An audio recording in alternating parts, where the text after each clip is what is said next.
veto is enough. And in the meantime, Aleppo, in the words of the head of the Human Rights Council, is still a slaughterhouse. But isn't it true that Russia can basically block any resolution? Well, it's true when it comes to the Security Council, and of course it is incredibly frustrating to watch.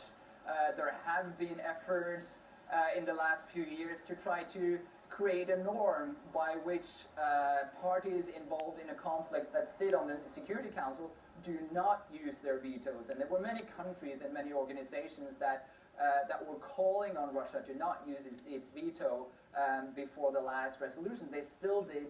But that is why we now need to look for alternative avenues, such as the Human Rights Council, such as the General Assembly, to continue to put that pressure and to continue to isolate Russia.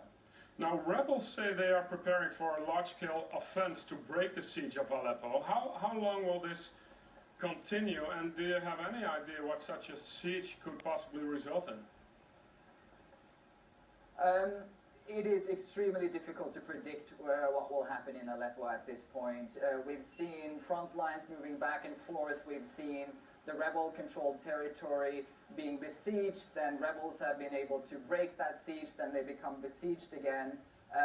So I'm not, I don't feel comfortable predicting what will happen in the near future in Aleppo.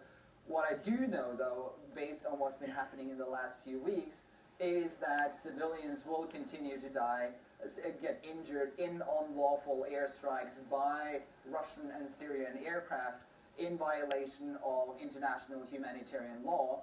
And all countries at the Human Rights Council and at the General Assembly should speak out about that and support the resolutions that are at the General Assembly or the emergency session that might take place at the General Assembly. 400,000 deaths so far. Thank you so much. Ole Solvang, Human Rights Watch in Paris. Thanks.